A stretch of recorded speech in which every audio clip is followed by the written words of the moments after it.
இலங்கை மத்திய மாகாணத்தில் வாழும் இந்திய வம்சாவளி தமிழர்களின் நீண்டகால கோரிக்கையாக இருக்கும் வீடு கட்டும் திட்டத்தை நிறைவேற்ற புதிய அரசாங்கம் முழுவீச்சில் இறங்கியுள்ளதாக அந்நாட்டின் தோட்ட தொழிலாளர் நலத்துறை இணையமைச்சர் வேலாயுதம் தெரிவித்துள்ளார். இது தொடர்பாக அவருடன் எமது மூத்த தொகுப்பாசிரியர் உமாபதி கிருஷ்ணன் மேற்கொண்ட நேர்காணலை பார்க்கலாம். ஐயா வணக்கம். வணக்கம். இந்த மத்திய மாகாண தமிழர்களை பொறுத்தவரை அவர்களுக்கு இந்த வீடு என்பது மிகப்பெரிய பிரதான பிரச்சனையாக இருந்து வருகிறது. 2004ஆம் ஆண்டே இலங்கை நாடாளுமன்றத்தில் அவர்களுக்கு வீடு கட்டி தர வேண்டும் என்ற ஒரு திட்டம் வந்த போதிலும் கடந்த 10 ஆண்டுகளாக எந்தவித நடவடிக்கையும் மேற்கொள்ளப்படவில்லை. புதிதாக பொறுப்பேற்றுள்ள உங்கள் அரசு இது குறித்து என்ன சொல்ல இருக்கிறது?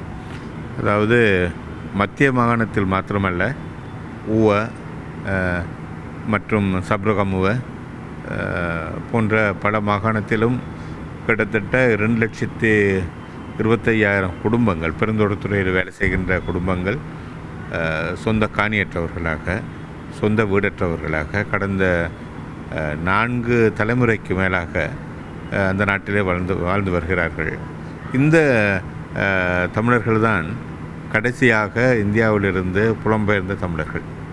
எனவே இவர்கள் அந்த ஆரம்ப காலத்திலிருந்து எழுத்தில் வடிக்கப்படாத ஒரு அடிமை நிலையில் தொடர் குடிசைகளிலே வைக்கப்பட்டு இருந்தார்கள்.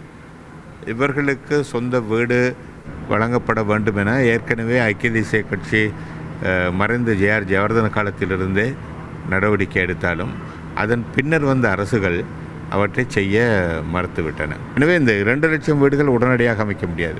எனவே நாங்கள் அதற்கு மேலே இன்னும் ஒரு பிரச்சனை இருக்கின்றது.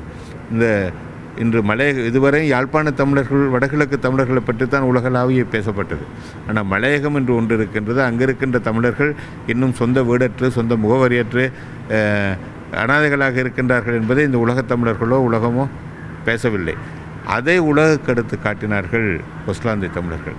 மண்ணோடு மண்ணாக புதையுண்டு முழு உலகத்தின் கவனத்தை, தமிழர்களுடைய கவனத்தை மாத்திரமின்றி மனிதாபிமானம் கொண்ட அனைவருடைய கவனத்தை எங்கள் பால் எடுத்தார்கள். அப்பொழுது நீங்களும் அங்கு வந்திருந்தீர்கள்.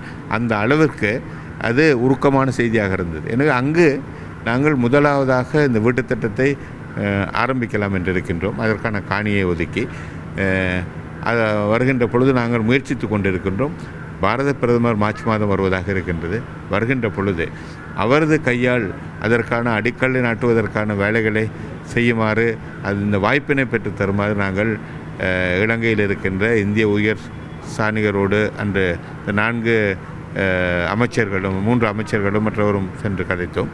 அதற்கு நல்ல சமிக்கை கொடுக்கப்பட்டிருக்கின்றது.